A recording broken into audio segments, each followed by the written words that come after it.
To my Cooking Merit Badge guys, I wanted to pass along some thoughts and wisdom as we prepare for the Sandrock Cliffs campout, one of my favorite campouts of the year. If you stuck with it and you finished all the requirements we've done so far, then you're hitting the home stretch. As an enthusiastic hiker and backpacker, I'm grateful that we finished up the Merit Badge with the backpacking meal plan. Here's some things to think about as you plan for the upcoming trip. These are not requirements of the merit badge. Doing them or not doing them will affect your merit badge status in terms of what we're going to think about here. But I think they can be of help on the campout as well as any future trips you take with everything on your back. One mantra of backpacking: everything tastes better on the trail. I think there's truth to that. Sure, you're limited by either what you can reasonably carry or you're limited by meals that are stocked full of preservatives, salt, lacking moisture, as well as other things. If you eat a dehydrated meal at the dinner table at home, you're more likely to toss it away and take what's in the fridge. But there just seems to be this combination of things that heightens the experience of what you eat on the trail. And I would say some of those things have to do with working hard, putting on the miles, and finally sitting down and rewarding yourself for a job well done at the end of the day. Um, Being in the middle of nowhere and in some way still being able to recreate some of home, or even realizing in that moment that everything you have is on your back. You are in charge of your own life at that moment, and you're choosing which path to take and how you want to take it. Those things that come together, I think, build maturity and appreciation of who you are at the moment. And a positive sense of self can come out and enhance everything in those moments, including what you provide yourself to eat. So I'd like you to consider three questions that'll help you guide you to the choices that the choices you make for the camp out. There's no right or wrong here, just my way of helping you make the best experience you can. So, will your food keep from spoiling? Do you know of the foods you can use that won't spoil or are packaged to be safe?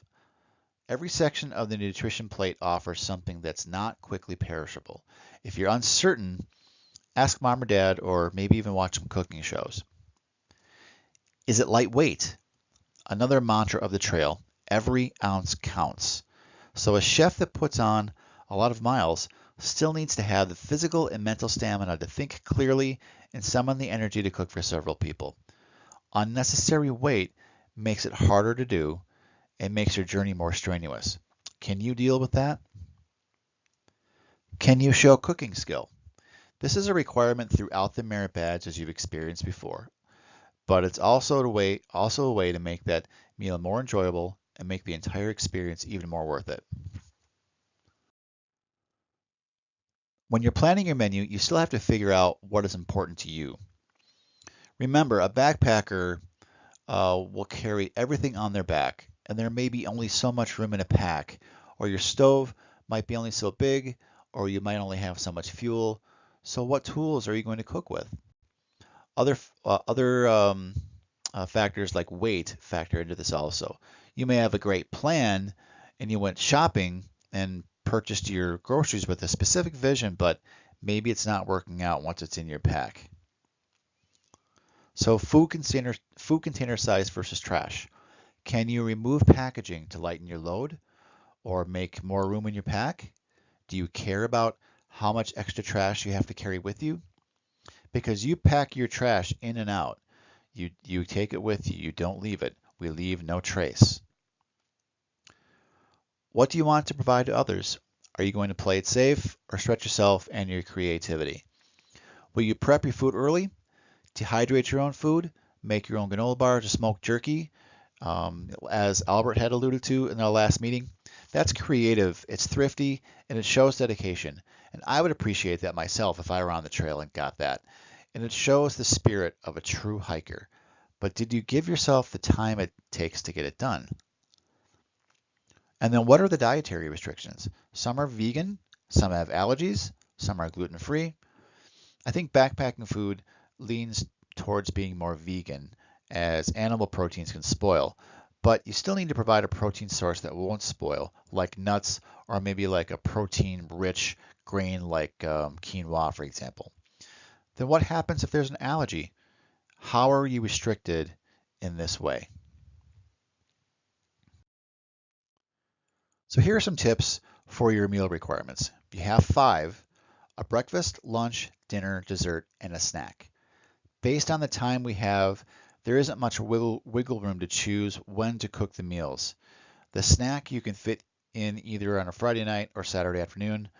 You could cook the breakfast Saturday or Sunday, but I recommend Saturday since there's more time and you'll need the calories for the day. So breakfast, keep what you cook self-contained and keep your trash down if you can. A good example of this would be oatmeal. It's good in this case as you just throw everything into a pot and you can repackage it all into one bag as you're getting ready for the camp out and you're sort of prepping food at home. In both ways, you're minimizing your impact on the environment. You could be adventurous and try maybe like freeze-dried eggs, throw some jerky in there, or if you have the time, you can make a small campfire and make a muffin in an orange rind. You could also go with a can of Spam because Spam does not spoil, and you can fry that up, and that's really good. Lunch. You can cover the basics of lunch when you take a break on the trail. Animal or plant protein like jerky, almonds, walnuts, grains, veggies, fruit. There's of course granola, or if you want to make gorp, you can do that. There are veggie crisps that are fun. Of course, there's dried fruit. There's Parmesan cheese for dairy, or even those little baby bells that are little cheese wrapped in wax. And those are cool because when you eat them and you keep the wax, you take the wax with you.